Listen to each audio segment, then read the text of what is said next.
first of all, welcome you, Vanessa, and thank you for being so generous with your time and coming to visit with us today. Thank you for having me. It's my pleasure.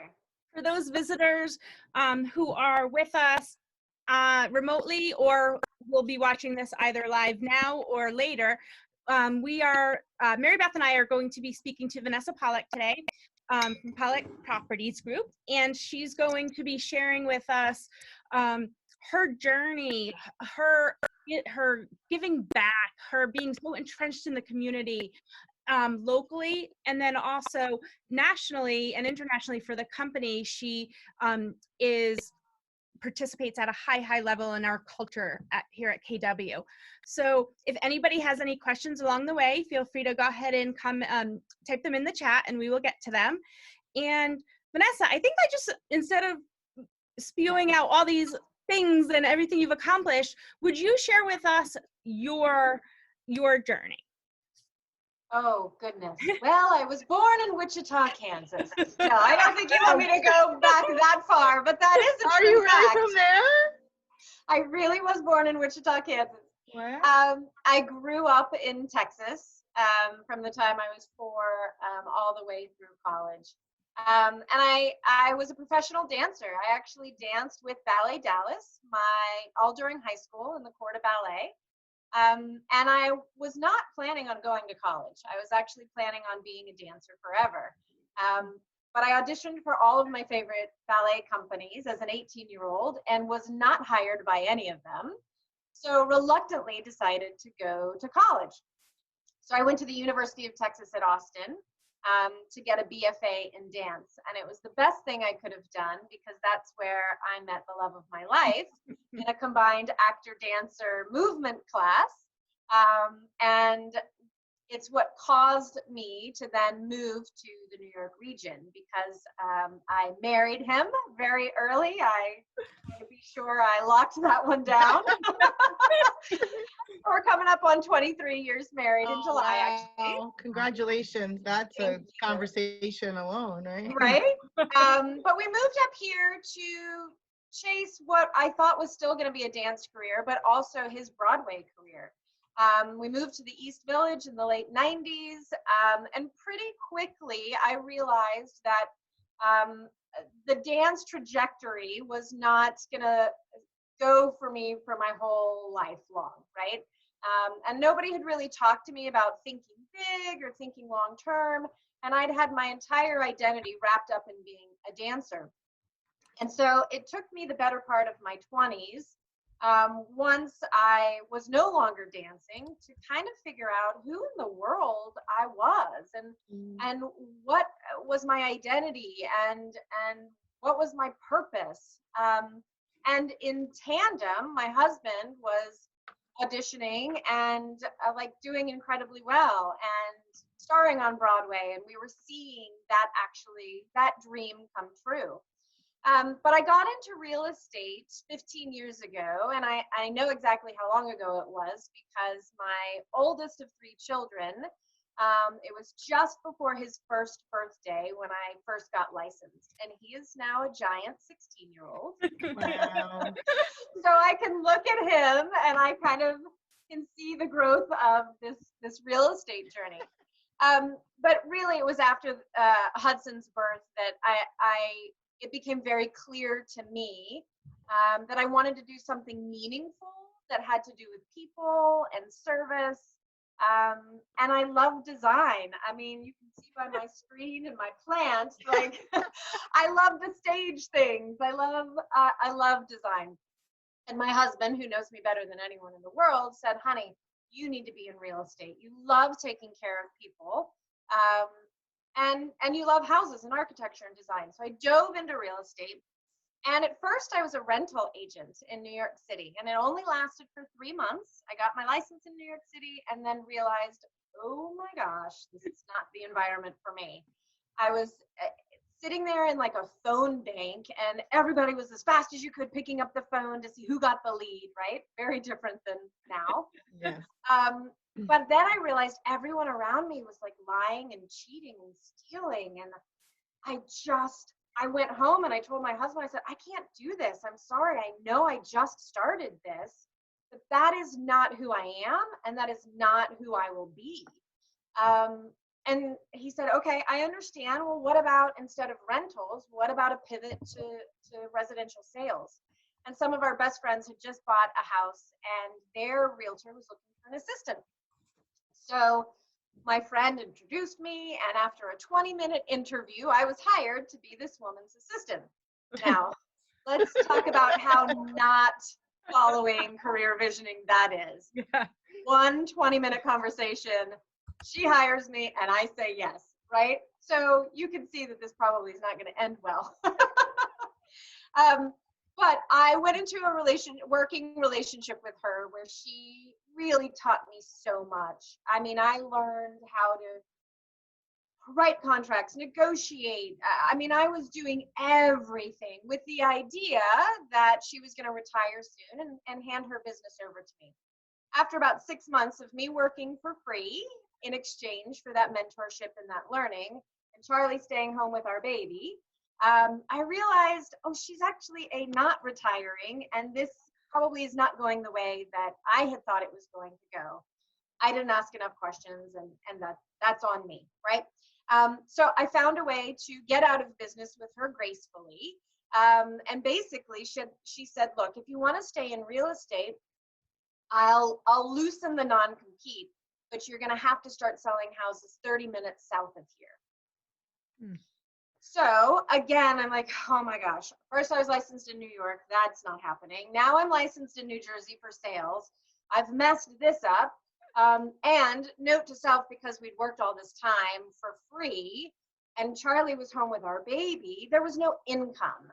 And we were living off of our savings account that was supposed to be the down payment on a house for our family. And we had gotten that down to 0.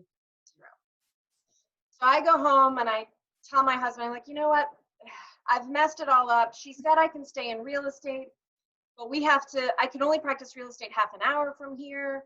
I got to go back to being a secretary in the city. I had been a waitress and a hostess and a bar manager and an executive assistant in the city all during my 20s. I knew that I could do that again to pay the bills. And he just looked at me and he said, absolutely not. What we just did in the last however many months was invest in your master's in real estate. No, you don't have the degree to show for it, but you have the wisdom, you have the knowledge. Go launch your business 30 minutes from here, and we'll live off credit cards until the closings start happening, because I know that they will, right? So I had, yet again, a limiting belief that my partner, who knows and loves me, just spoke so much encouragement into me and helped me believe in myself when I really was unsure. So I set up shop about half an hour south in Maplewood, New Jersey, in a town where we knew one family. And I'll never forget, I set up my desk and hung up some art, hung up the picture of my baby, put up my favorite quote from my pastor that said, put people first and success follows, and opens the door, and these 2 women walk through the door, and it's my first day and I don't know anybody and I'm terrified, and they walk straight over to me with these like looks on their faces. They're like, you're gonna make $100,000 this year. Sorry, who are you talking to? Who are you and how do you know that? To which these huge smiles come on their face. And they introduced themselves and they said, look at your desk. Nobody shows up and sets up the way you did and is like getting after this like a business on day 1 and doesn't make 6 figures. Welcome to the office. We are so happy you're here. If you need anything, please let us know. We sit right over there. And again, they just poured encouragement into me, right? Now, side note, they did that for me. I want you guys all to think about who's poured that kind of encouragement into you. Like who's walked in the room and has taken your breath away and given you the strength to go through the day. And then my other question would be, who are you doing that for, right? Who are you showing up for right now to encourage? So thankfully, they were right. And within 90 days, I had multiple houses pending. I saw, really, really a quick turnaround to my business because I showed up and I lead generated every single day. And before I knew it, I was the top single producer for that red, white, and blue balloon franchise. And I was a single agent for over 6 years with them. And I learned an awful lot. I had 2 more babies. We just celebrated the 11th birthday of my middle child. She's April 19th. I had that baby in the middle of spring market as a single agent. And my goodness, I took her to a photo shoot when she was 9 days old. She pooped all over the seller's floor on the dining room. Like, it was a long hustle as a single agent, and I learned so much. And yet, my life definitely started to get out of balance. And I had no work-life balance, and I was taking every single call, and I was missing bedtimes and bath times, and it was a lot. So, Vanessa, about how much in production were you doing at that time when you really started to feel out of balance? Yeah, between 8 and 10 million a year. Yep. 8 to 10 million. Yep. And at that point, I'd heard of Keller Williams, and I heard that there were agents who took a day off. I was like, what is this magical formula that they have? How do I get that, right? So you can imagine I picked up the phone and I called the team leader. I was like, hey, I need to know about Keller Williams. And, for team leaders out there, like, I now know, like when you make something gravitational and you burn so bright, people will come to you, right? So I give a lot of credit to that team leader and to people who were there that I'd heard about that they were gaining market share. I'd heard that people were taking days off, and living that out, living out the models and the systems actually makes people gravitate to you. Vanessa, to side note on that, I think that's a really great aha for some team leaders to just think about. We're not going to be able to identify every person that is that $1 million producer who's going to turn into the $60 million producer. And yet, if we tell our story loud enough and well enough, we should become a magnet to attract the right people rather than. That's exactly right. And agents, that applies to our businesses too. Yeah, Julie. That's right. I was just going to say that. I was going to say, and it's everyone, right? It's agents and leadership likewise. That's right. Yep. That's right. So I joined, and I will never forget, within a couple of weeks, that team leader sat me down. She said, all right, I've observed something about you. And I don't think she meant this in a negative way. I took it as a positive way, but some people, they wonder. They said, you may not be the smartest, but you definitely are going to outwork everyone here. I've been watching you for the weeks that you've been here. You show up at your desk every single day, and you put in the time, and you do the hard work. And she said, task over time. Time on task over time. And you know what, guys? That's like in my bones from ballet, right? I stood at the ballet bar 6 days a week for 15 years, doing the exact same mundane thing every single day to perfect my craft, right? So there are things that follow us into this that equip us. We're always being equipped. We're always being prepared for the season ahead. But then the team leader asked me, she said, what do you need? You as a human being, you as a mother of 3 and a wife and a human being, what do you need? I've never had anybody in a business context ask me that. And I said, well, I need a day off. That's why I came here, right? And she said, okay, then it's very clear. I'm going to help you to self-select what your goal needs to be, and that's to build a team. The only way you get to have time off is to build a team. And here is the next team building class, and here's this class, and this class, and this class. She said, I need you to go down to Austin and train the presenter, and she just laid out the whole curriculum. And I honestly, I was so tired of trying to be the smartest person in the room. And I was so tired of trying to be the most creative and innovative person and figure it out all on my own. When I came here, I kind of made a deal and I said, I submit. Like, I'm going to do what the red book tells me to do. I'm going to do what my team leader tells me to do. And it might make me uncomfortable and it may not be my idea, and that's okay. That's actually probably good for me. Because more and more, I just knew that there were systems and models to follow, and I didn't need to reinvent anything anymore. So I did. I took a team building class, and I embarked on the leadership journey, which has been the most challenging and fulfilling and difficult and amazing ride since I got to Keller Williams. Failing forward all the time, making mistakes every single day, and choosing to get up and lead courageously every single day. And over the last, I will have been with Keller Williams for 8 years in July. We've grown the business to now there's 12 of us on the team. And around 60 million a year in sales volume. And it's been a wild ride for sure. That's awesome. Thank you. Yeah. I'm sure it's been challenging as you've grown the business. Could you give any advice to some of our agents that how you said you failed forward, you picked up? Like, yeah. How do you even realize you're failing? How do you measure? How do you pick up? What gets you on track? How do you stay focused on your goals, and what gets you back on track when you have realized, I'm veering off in the wrong direction. I made some maybe mistakes, or a coronavirus shows up. or that. Gary, I'm in Gary's mastermind.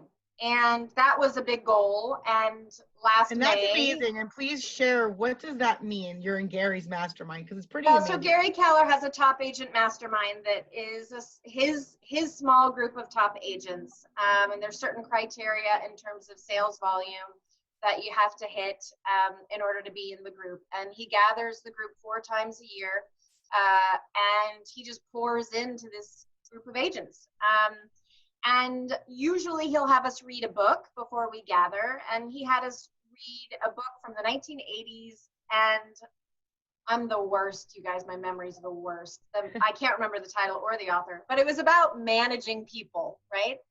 And the whole idea was there is management in leadership, right? And part of that is setting clear expectations and being clear about goals. And one of the, I'll just give you an example. I was underwhelmed with someone's performance on the team.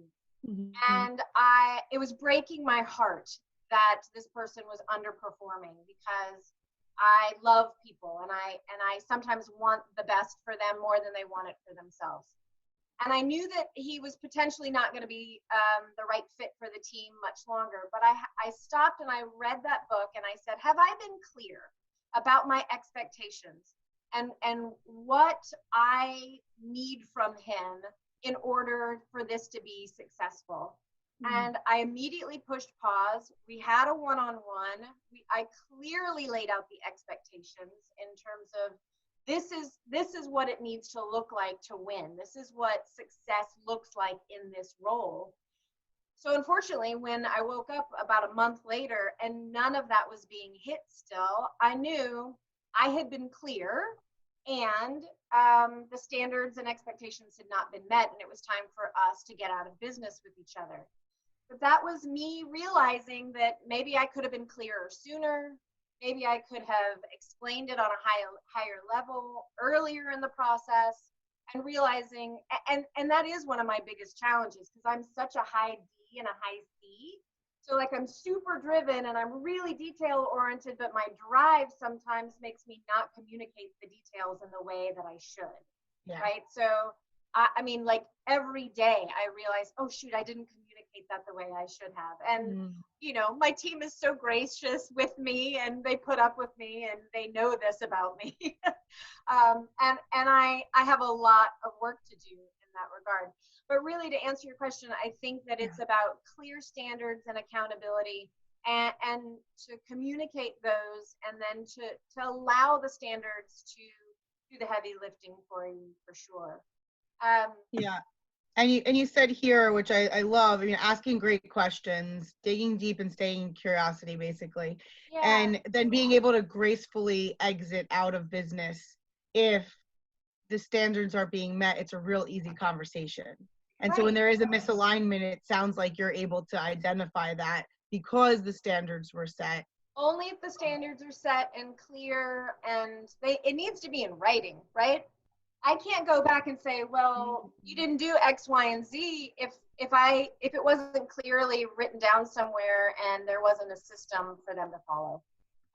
So that's why I think sometimes systems are so important, especially when you have a huge heart for people. Let the systems be the guardrails. That's great. Right? Love it. The key to that is having them in writing, right? Because when you get in business with people, you set the expectations. Sometimes you have the conversations, and then people forget. Yeah. And so, yeah, as an example though, for what our team is doing right now. So, you know, we woke up and we went into shelter in place on March 21st. And I remember that date because it was the date that my family moved into our new house. Bless you. Thank you. And so all of a sudden, you're not supposed to go anywhere, and now we've moved. And my poor kids, I mean, imagine, they like lose their school and their friends and their childhood home all on the same day. Like, it was nuts. And they're stuck with their parents now for indefinitely. Exactly. Which, you know, hasn't been so bad for the little ones. No, it looks like you guys have really been enjoying. It's so challenging for our young adults, though. The 16 to 18-year-olds, 16 to 20, maybe. Those are the ones, they're supposed to be independent right now. They're supposed to be flying. So that's a whole different webinar. But what I was going to say is, we as a team, that was on a Saturday, I immediately just said, the only thing I was clear on was, okay, 9 a.m. huddle, Zoom, every morning.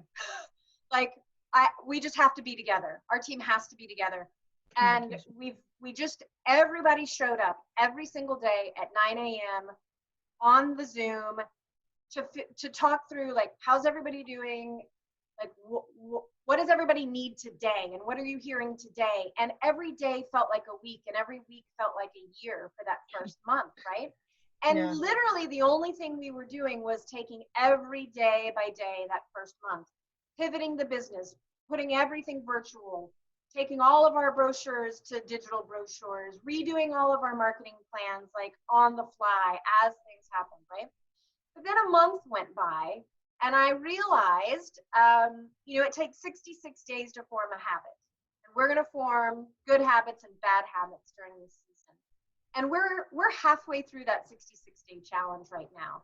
And I realized if we didn't go back to really clear plans and goals and expectations soon, we would fall into the bad habit of just like, you know, this nebulous business where nobody's clear on anything.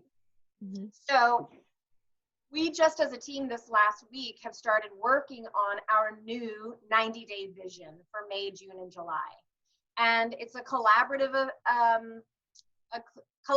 effort. And I sent out a document, so it's all in writing, shared it with the whole team, and I'm allowing them to map out what does May need to look like for you, both business and personal. You don't have to put personal in if you don't want to, but if you want to, just like the 411, right? It's similar to a 411, asking a little bit different questions right now, though, because for us, May has 14 sales pending, right? We've been able to hold so much business together because of the strength of our team that we need May to be like all about transaction maintenance. But then you look at June, and June's going to look different. Your activities are going to be different because right now we have one home sale on the sales board for June. But that doesn't mean that we're not working. That doesn't mean we're not showing up, growing the business, telling our story. So we're already thinking about what does June need to look like. And then May is going to inform July. But we mapped out that our goal for the next 90 days, and then this gets into purpose and community, Yep. which I hope we get to talk about. Yep. We really, really wanted to be sure that the next 90 days, we made a difference in our community on a super high level, and we did absolutely our fiduciary duty to all of our clients and helped people with all of their essential shelter needs right now. But we mapped it out that our goal is to help distribute 10,000 personal protective equipment face shields to our healthcare heroes to help make that happen. And then on the real estate side of it is to get into so many conversations that by the time we get to the middle of the summer, and hopefully this crisis is lifted, that we'll be in 30 new relationships with people who might want to come to our area and buy or sell real estate. But we were very, very clear that right now, our goal is all about the face shields, and everything is about that. And if people want to talk about real estate, they will, and obviously we'll go there with them. But that had to be really, really, everybody needed permission to make that our one thing right now. And I got to tell you, since we all kind of said, yes, that's what we're doing, I don't know, this team, like, literally could take over the world. They're so amazing and so on fire, and we're so grateful to be able to live out the why of our business and the purpose of our business in this new way, because who we are and what we stand for and the purpose of our business has not changed. It just has there's a different need that we're meeting right now. Well, I think that's a great segue to like dive in a little bit. And as well as being in Gary's top 100, you've been identified, your business has been identified by Mo Anderson as a culture keeper. Vanessa Pollock is absolutely a culture keeper. So could you just share with us a little bit about the direction that your business has gone in? Yeah. So first of all, Mo Anderson, she's like all of our idols, right? Like, can we just collectively say how grateful we are for Mo Anderson? And she has been one of the biggest forces in my growth and my business development. When I first met Mo, she was very kind to spend a lot of time with me. And I shared my heart to be a light in this business world, that I wanted to, because remember, I'd been a rental agent and I realized it was a very dark industry. Instead of running away from the dark, I decided, you know what, I want to be a light in that industry. I shared that with her, and she gave me a goal shortly after joining Keller Williams, when I was probably at about 15 to 20 million a year, like things were growing. She sat me down and she said, I want you to get your business to 40 million a year. I want you to be on ALC. I want you to read all the John Maxwell books, and I want you to lead the culture committee. Go do that and then call me. Well, I immediately had to start thinking like a 40 million producer, right? And what did I need to do to get there? And it took me a couple of years, but I woke up one January and I realized, oh my gosh, we did it. The team did it. We'd closed 38 million and had another 3 pending. So in my mind, I was like, okay, that's 40. So I emailed Mo and I said, look, I'm not doing this to brag, but I feel accountable to you. You told me to do these things, and I've actually done everything that you told me to do. But here's what I understand now. It wasn't about reaching that goal. It was about who I was going to become along the way. And in my pursuit of getting to that level of business, I had to invent and reinvent and dig deep to find the higher purpose for my business. And in that journey, that's when I uncovered my business model, Care, Serve, Give. That we care deeply for our clients in our community, that we provide the best service in the real estate industry, and that we give back both locally and globally on behalf of our clients. So I told her, I was like, it's a whole business model. I want to teach our whole industry how to do this. Can I tell you about it? She said yes. I wrote a class. I went out and taught it. Somewhere along the way, I was inducted as a cultural ambassador. And then that got me thinking even bigger, because I was already giving back for each closing that we had. But becoming a cultural ambassador made me go, oh, I need to think like real big. So that's when I decided to launch my own giving tool, Closing for a Cause, and we got that launched. And in doing that, along the way, yeah, Mo basically just kept pouring into me and asked me to help her plan the cultural summit several years ago, to which I thought I was gonna like throw up on the phone. You can imagine. So then, cut to that was the year that she got sick with the flu and was not able to attend family reunion. So then the next call was, thanks for helping plan it. Now you're gonna co-host it on my behalf with Kay Evans. Then I really wanted to throw up. Then you passed out in your throw. I totally passed out. I kind of hyperventilate still thinking about it. And then Kay Evans, the most elegant, graceful, giving, phenomenal leader, was just, guys, I can't even tell you. We would sit backstage or be on the phone practicing. She was encouraging me.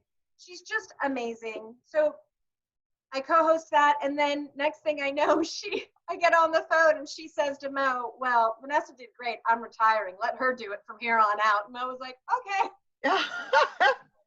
So God bless Kay, right?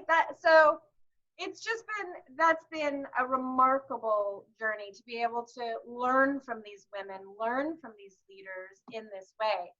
Can I do a timeout for a second?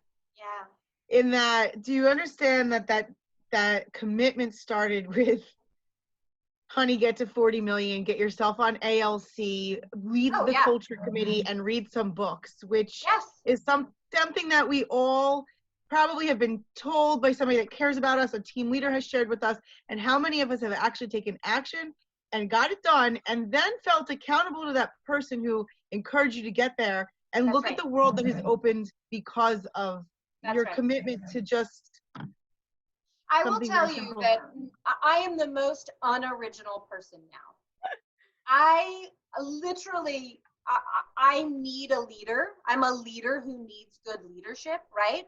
And I know that now. So when Mo tells me to do something, I do it, right? When Gary says to the mastermind group, go do this, we go and do it, right? Like, I don't need to invent anything. I need to follow in the footsteps of these incredible leaders in our organization who have gone and done and seen so much more than any of us have. And I'm so grateful for their pioneering spirits to have done it.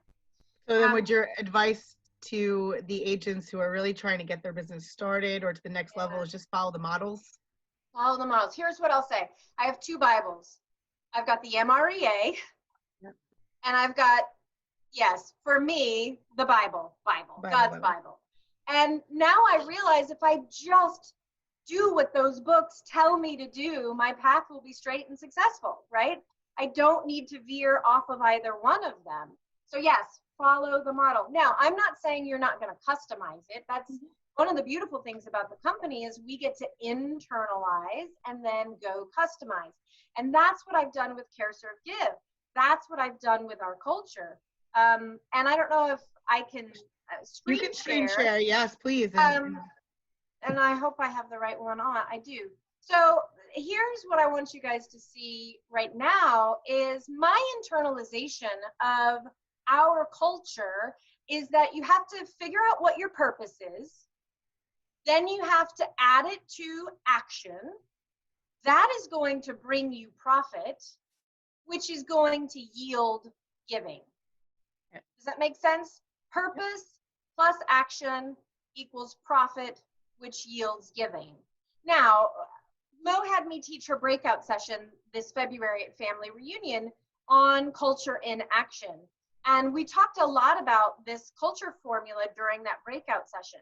And here's what I want our agents to really hear and think about, because I think a lot of people are saying, I don't know what my purpose is. I don't know my why. I'm not sure what I'm supposed to be doing or how I'm supposed to help in the community. How can I make a difference right now? Now I'm going to give you a formula for your purpose. I don't have a slide for this one, so you have to take notes. So write this down. How are you wired for success by your creator? What are you good at that you just can't help it? And it's not bragging. Don't worry about humility. I just want you to think about, yeah, I'm really good at this and I'm gifted in this way. Like the creator of the universe put that in you. You've always been that way. It is your gift. Okay, so what is that? Then I want you to think about, what do you want to be known for? Personally and in your business. How do you want people to think of you and remember you? Maybe it's a character trait that you want, when they think of your name, they think of that trait. Okay, so that's the next piece. Now here's the third part. What breaks your heart? What is happening in the world right now that breaks your heart? That you know, if you can make a difference and make it better, that's probably why you've been equipped and called to be right here, right now, to make that difference. What a good question. So, how are you wired? What do you want to be known for? And what breaks your heart? That is your purpose equation. Now, my purpose equation 6 months ago looked very different than it does right now. My business 6 months ago for the last 5 years was about using my leadership and inspiration to inspire generosity in my community in order to fund music education for children in our school district who don't have access to it, right? That is what we have been doing for years.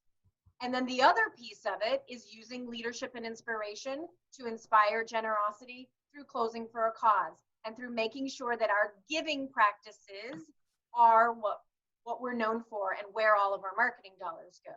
Well, then you wake up and you're in the middle of coronavirus, right? Yeah. So all we did was pivot as a team and said, we're going to use our leadership and our inspiration to inspire generosity and service in our community to go help our healthcare heroes right now, because that's what we need right now, and to be sure that there are face shields for every doctor and every nurse in our region. I'm in New Jersey. We're in the epicenter. It is awful and serious. And we immediately pivoted and said, that's our purpose right now. And the 90-day vision needs to reflect that. So look, I don't know how to make face shields. What? So I was inspired by a client and friend of ours who 5 weeks ago said, similarly, passionate for healthcare workers. He said, I've got a 3D printer. I'm going to start printing visors out of my 3D printer that doctors can put a transparency on, and I'll take them to doctors who need them. Now, this man, let me just tell you, is our middle school choir teacher. And in the last 5 weeks, he has put together a 3D printing alliance of 150 volunteers, wow, including our team and including 30 people from our market center, because this is one of our Red Month projects. And we have all come together under his leadership to be sure that we meet the need for these face shields. And as of last night, he had distributed, with all of us participating with him, 9,077 face shields. Wow. Healthcare workers. I couldn't have done that. Yeah. That's teamwork. And that's me saying, that's amazing. Here's our purpose and what we need to help with right now, and let's come together as a community and help make that happen. So then that's our purpose. So now you go back to action, right? What action are we taking around that purpose? Well, you'll notice our social media. Everything that we're doing right now is, oh, hey, we need elastic for our face shields. Oh, hey, we just launched a GoFundMe to raise money for supplies for face shields. Oh, hey, we listed this house, and who do you know who can help us put together face shields? Our Kevin on our team just went through all of our seller nurtures, people we've been talking to for years. Didn't call them about real estate, just called them and said, hey, it's Kevin from Pollock Properties Group. Just wanted to let you know we're helping out right now to put together face shields for healthcare heroes. If you want to donate or volunteer your time, we'd love to have you join our team. Can we send you information? Period. The amount of people who are volunteering right now, it's unbelievable. And here's what I'll say about this. I heard Jason Abrams say this on a Zoom last week. He said, right now we're gaining mind share that will amount to market share right now, in the future, market share in the future. What we're used to is you put a sign in a yard, you get market share, and then you go market it, and that gives you mind share in your community. You know what? That's not what the world we're living in right now. Right now, we're going to do the right thing. We've been called to do this. We know we have to make a difference right now. And there is a fringe benefit that mind share in 6 months, 12 months, 18 months, people will remember that we were living out our purpose on a high level, and they'll call. When they think of real estate, I truly believe they will call us. So that's purpose plus action, making our care calls. As Mo's been telling all of us, are y'all making your care calls? You know, sitting down and texting 30 people to check in on them, see how they're doing, and ask if they want to volunteer to help, right? That is going to equal profit down the road. That is going to equal a robust pipeline when all of this passes. And then on the end of that, the giving, it's cyclical, right? We're going to be able to give more because we're still going to be a profitable business. We're going to be able to go back to funding music instrument rentals and taking care of the kids that we've taken care of for the last 5 years. And it's going to come full circle, and we're going to keep at the formula. But it's a timeless formula, and I think that every business can say, what is my higher purpose? What action will I take that supports it, and trust that the pipeline and the profit will come, and you'll be able to keep giving in the future. Amen. Right. So, Vanessa, how would you suggest agents who are maybe newer to the business or they don't have a team yet really develop a way that they can get entrenched in the community and give back if they're not really sure what their purpose is yet? They're going through these questions, they're trying to develop it. Great question. The first thing that they need to do is volunteer to be on their culture committee. What's beautiful about our model is that the culture committee is going to find the way to serve during red month or red season, as it needs to be this year, to meet that need. And then if you don't have clarity of what your purpose is, go support someone else who does.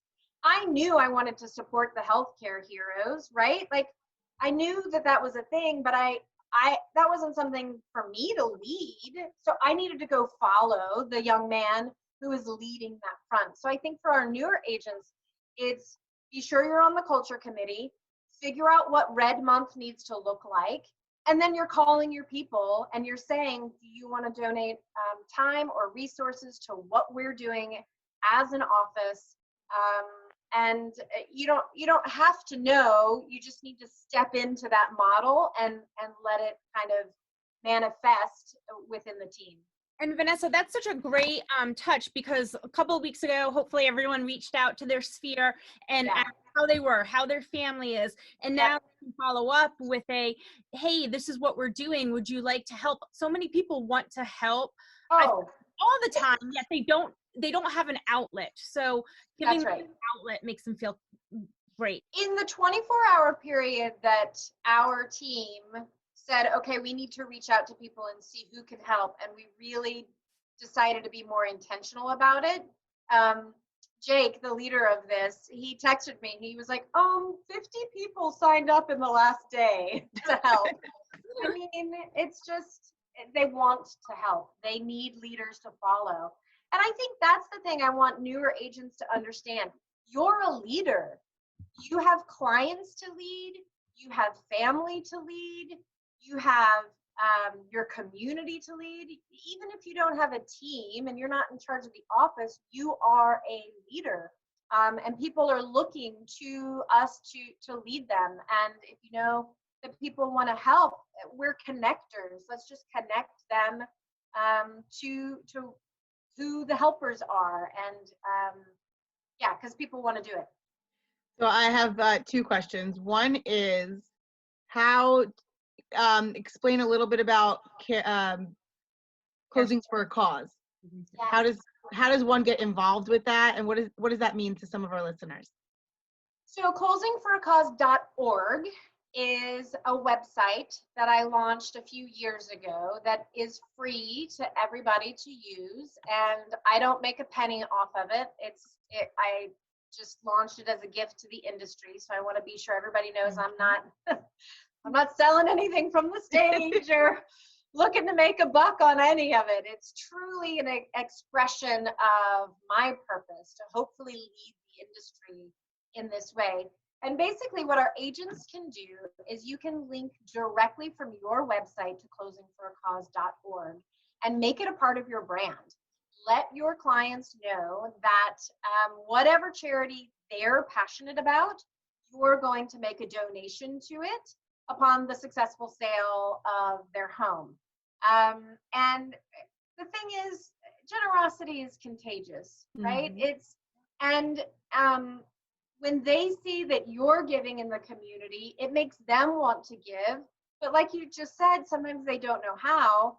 Well, often when we first started this, people didn't know which charity to choose. So that's why I had to develop the website with a landing page of suggested charities for them to choose from because they didn't know where to start. But here's what I do and I want you all to do. Well, let me back up.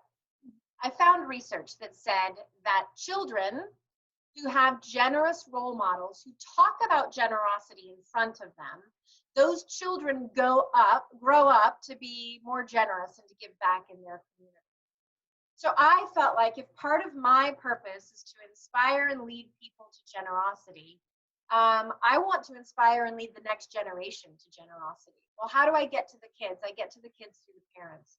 Okay. So I ask my clients, I say, hey, can you please discuss as a family which charity your family is most passionate about? And in doing that, I know that I've planted a seed and given those parents the opportunity to have a conversation with their kids about what charity is most meaningful to them, so that we know that our business is having a ripple effect within our local community, but also within the kids and the families that we get to serve.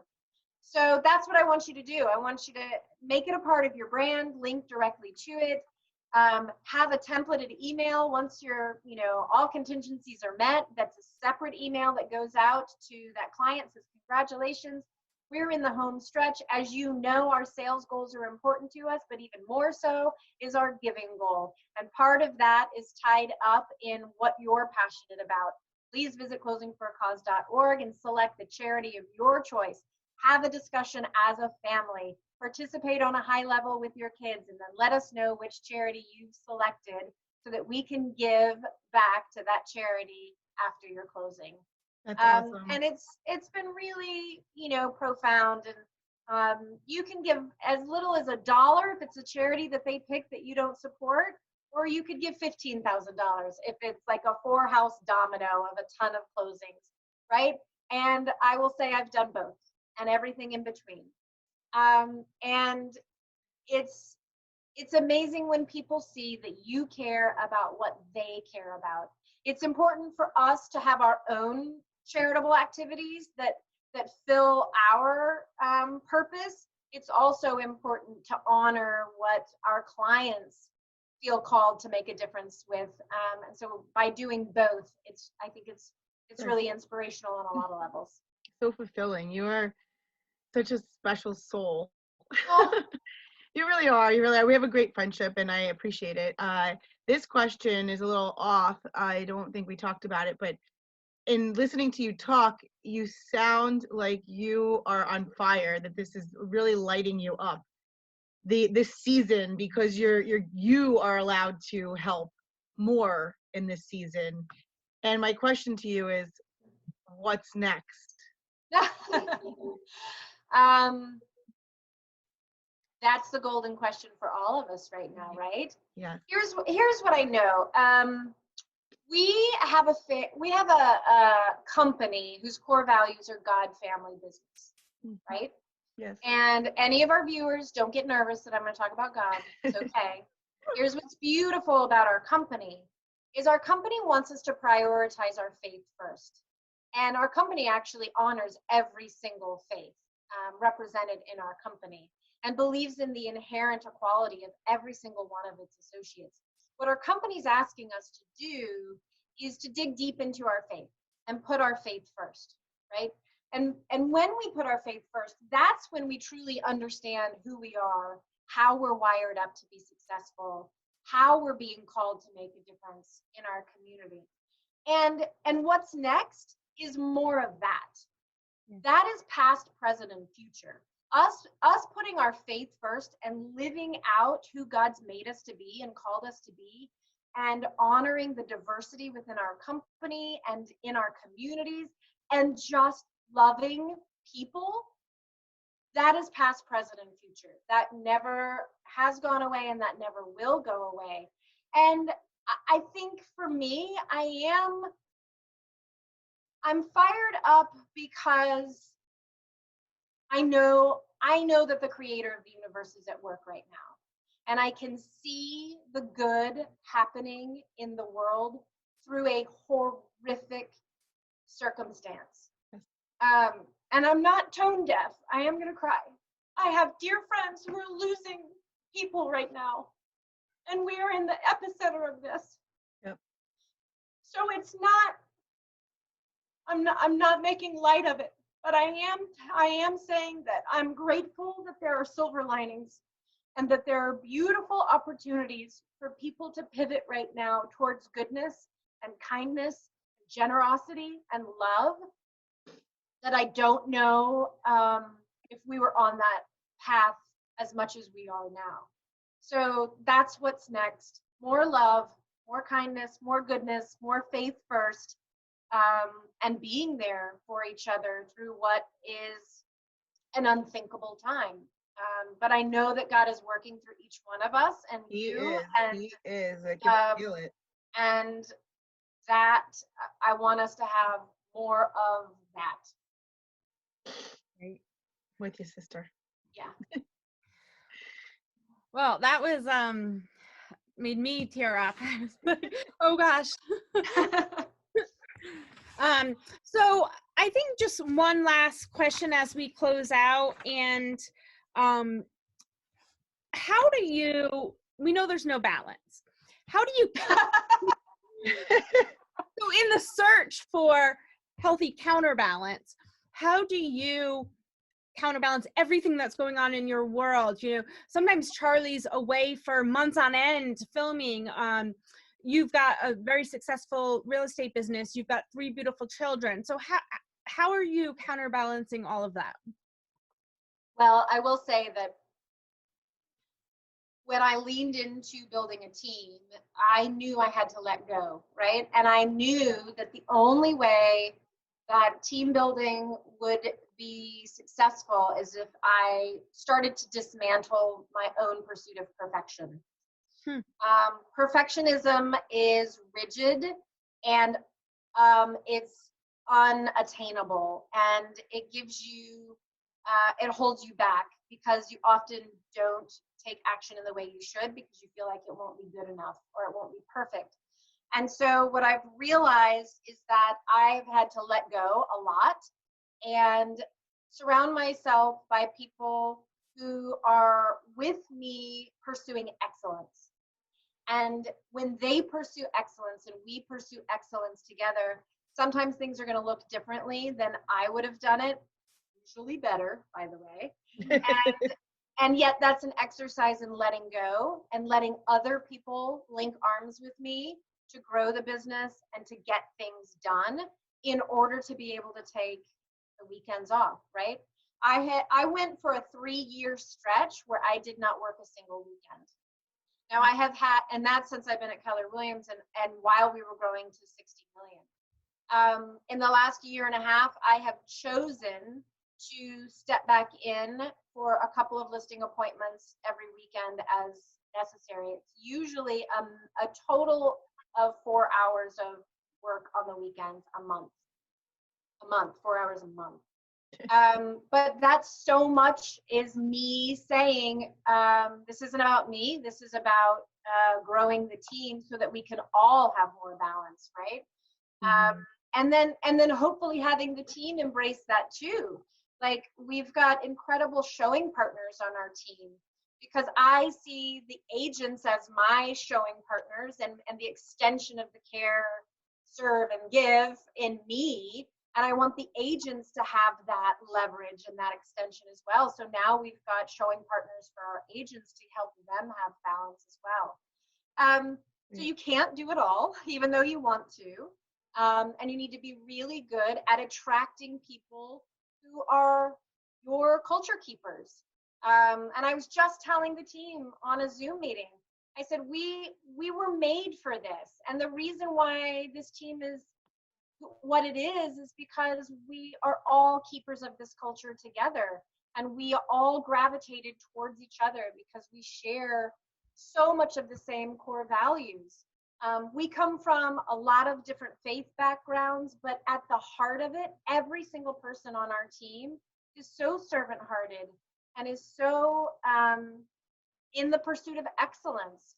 And if you're willing to grow a team of like-minded people in that way, it will bring more balance.